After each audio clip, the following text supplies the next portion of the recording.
Joserno Ponchos is one of the best dancers tonight. Binago na yung kaldag into throw it back. Grabe, ikaw lang ang nagbago niyan sa Chapo Hotdog. Anyway, don't worry later. Later yan. Anyway, to the Joyce. You are the beautiful sister of our bride. So, eto na, same question. Secret reveal. Anong sikreto ng ating bride na pwede mong sabihin tonight? Siguro yung secret na masasabi ko sa inyo, secret siya kasi ayaw niya i-share sa iba. Pero ako, hanggang ngayon dala-dala ko. Kasi po, nung bata po ako, tinulak niya po ako sa hagdan. Tapos hanggang ngayon po, may bukol po ako sa dibdib.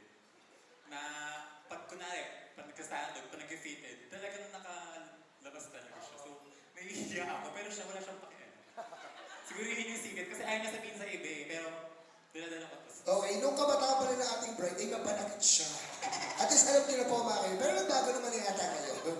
At least, di ba, yung buko din, it will be a reminder ng pagmamahal sa'yo ni Gabriel. Di ba? Anyway, ito na, Jules, your message! First of all po, on behalf of my family, I just want to extend our deepest gratitude to all the people who came in here tonight.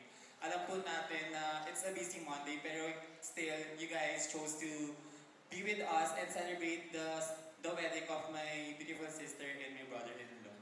So, ayun po, ano ba? Ayoko naman mag-phone. Nung si ate po kasi, siguro ako yung living testament na na grabe yung na grabe yung pinagdaanan niya sa mga ex niya po.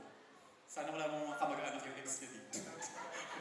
Kasi po, ako po yung palaging kasama ni ate kahit saan dati. Nung bata ko, nung hindi pa ako nag-volleyball and wala pa ako sa Manila.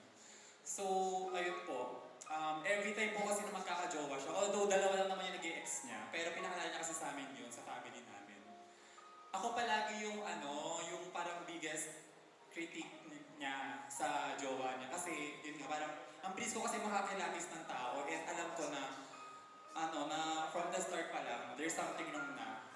Pero syempre, ayoko naman sabihin sa kanya kasi, ayoko na parang, ako yung naging hadlang sa kanya. So, gusto ko support lang ako.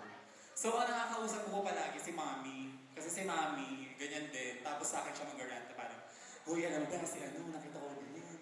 Umahalik pa kay ate mo. Ganun siya. Tapos, ganun po siya. Tapos, silang dalawa po ni Papa, parang kasi nag-aaway sa pag kunwari aalis si ate, kunwari may lakad siya. Itong si Mami, ay nagdadalong na siya, wala pa. Si Mami, maghahanap yan kay ate para sasabihin niya kay Papa, O, asan na ba yung anak mo? Ganyan, asan na ba yan? Kasama pa niya si Tapos itong si Papa naman, Oo nga, ako naman yung sisigawan ako. So kapag nananahimik ako doon, sisigawan ako, sasabihin sa akin, hanapin mo na kay ate mo? Aasbaran ko na yan. Ganon. Pero, nung nakilala namin si Tanyel, doon na nag-start na parang at ease na yung family namin and confident na kami na hindi nasasaktan yung ate ko. Sana. So yun. Nung share ko lang din kasi wala po akong alam eh. Kasi wala akong alam na ikakasal si ate. So nasa Manila po.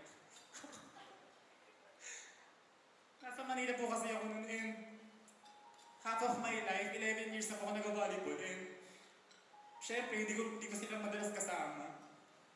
So, nung sinabi po sa akin ni Mami yun, February 29, tanda-tanda ako, 9:28 p.m.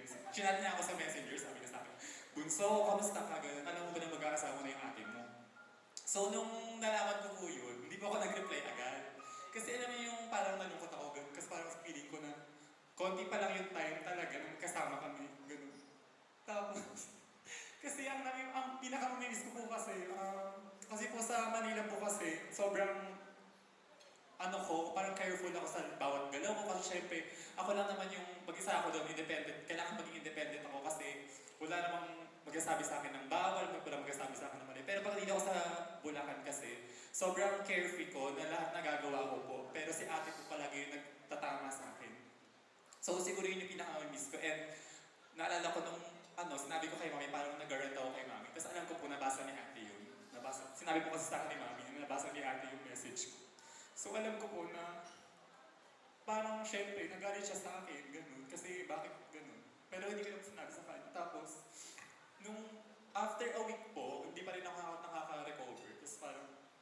may game po kami nun against UE. Tapos po, nag-chat sa akin si Mami, tapos parang sinabi na sa akin, kinakamusta niya ako ganun, tapos sabi ko sa kanya, Mi, okay na. Mayaan mo na, okay na. Tapos yun. And ngayon, parang humingi kasi ako ng sign bago ako graduate, sabi ko kay ate. Kasi yung graduation po namin, 3 pong events yun. Merong baccalaureate mass, merong recognition, and meron yung graduation proper. So, ang hiningi ko pong sign kay Lord, na hindi alam, wala nakakalam kahit sino na. Sa baccalaureate mass kasi, sabi ko, ako lang mag-isa. Oh. Tapos ng recognition, aayayin ko si ate. Tapos titingnan ko kung sasama si Daniel nung recognition ko. Tapos sinabi ko kay ate, parang sabi ko kay ate, ate, sa recognition ko, ganun. Kung gusto mo, isama mo si Daniel. Pero hindi ko po siya pinilit na isama si Daniel. Tapos yung bago ng recognition ko, nalaman ko po na sasama si Daniel. Tapos nung graduation ko po, nalaman ko po na siya po yung nag-parent nung van. Kasi wala naman po kaming car para pumunta sa amin. So yun siguro yun yung pinaka sa akin, yung pinaka tumatak sa akin na hindi okay na parang ganun, parang si ate nasa right person. So yun. Daniel, ang message ko sa iyo, andito na, hindi ko na kaya. I know, I pray, and I trust you wholeheartedly that you will take care of my sister until the very end. Huwag mo kakalimutan na hindi yan pwede mag-soft drinks at mag-junk foods kasi may sakit yan sa tiyan. Huwag mo kakalimutan na dapat sabay kayo palagi kakain yan tuwing gabi kasi gustong-gusto niya na may kausap bago matapos ang araw niya. Huwag mo rin kakalimutan na okay lang sa kanya kung wala kayong ulam, basta may tuyo, laban na siya doon. Pero huwag mo naman gagawin, makakalawa ka naman wala kayong ulam. At huwag mo kakalimutan na huwag kayo manonood ng horror movies, lalo na kapag may manika kasi takot siya din. Tonight, I'm giving you the responsibility to be the husband of my sister and be the recipient of the genuine love and care that she could offer. And to you, ate, growing up with you was a journey. Growing up with you was a journey full of laughter, support, and cherished moments. You are and you will always be my confidant, one of my greatest inspiration to do the best in everything that I do, and my best friend. I hope you know that I'm also very proud of you, kasi alam ko na ikaw lang palagi nagkasabi sa akin nun. Pero I'm the proudest person right now to have an ate like you. You are my financer, my lecturer, and my life coach. I love you very much.